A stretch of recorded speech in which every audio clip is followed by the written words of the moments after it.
జిల్లాలో నిరసనలు రోజురోజుకు మిన్నంటుతున్నాయి. నిన్నటికి నిన్న ఎస్సీ స్టడీ సర్కిల్లో ఉద్యోగాలు అమ్ముకున్నట్లు ఒక అభ్యర్థి ఆరోపణ చేశారు. దీన్ని మరవకముందే మళ్ళీ ఈరోజు డీలర్ల విషయంలో అవకతవకలు జరిగాయని, ఎలాంటి మెరిట్ జాబితా ఇవ్వకుండా డీలర్లకు నియామకాలు ఎలా ఇచ్చారని డిఐఎఫ్ఐ జిల్లా కార్యదర్శి మల్లారపు అరుణ్ కుమార్ ప్రెస్ మీట్ నిర్వహించి ప్రభుత్వం దొడ్డిదారిలో డీలర్ల నియామకాలు చేస్తున్నట్లు ఆరోపించారు. 58 చౌకధరల దుకాణాల ప్రక్రియపై అభ్యర్థులు చేస్తున్న ఆరోపణలపై కలెక్టర్ వెంటనే స్పందించాలని కోరారు.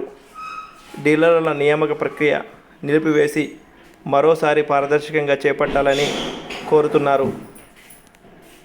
ఏ ఉద్యోగ నియామకాలు జరిగినా వాటిని ప్రజలందరికీ తెలిసేలా బహిర్గతం చేస్తూ పారదర్శకత పాటించాలని, లేని పక్షంలో నిరుద్యోగుల పక్షాన నిల్చొని నిరసనలకు దిగుతామని హెచ్చరించారు.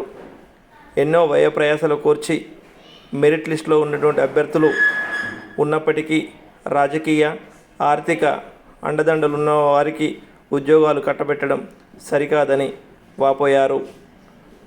జిల్లా అధికారులు నోటిఫికేషన్లో ఇచ్చిన విధి విధానాలను పాటిస్తూ నియామక ప్రక్రియ చేపట్టాలని కోరుతున్నారు. ఏ నియామక ప్రక్రియ చేపట్టినా దానికి సంబంధించి ఒక కమిటీని వేయాలని, అప్పుడే అవకతవకలు జరగకుండా ఉంటాయన్న అభిప్రాయాలు యువతలో ఉన్నాయి.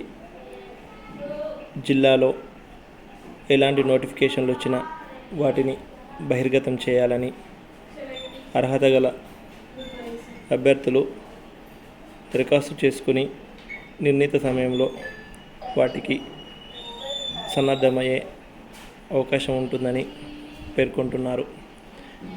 రాజకీయాలకు అతీతంగా డబ్బు ధనానికి లొంగకుండా పారదర్శకంగా నియామక ప్రక్రియ చేపట్టాలని, అప్పుడే పాలకులపై, అధికారులపై ప్రజలకు, యువతకు నమ్మకం కలుగుతుందని యువత పేర్కొంటున్నారు.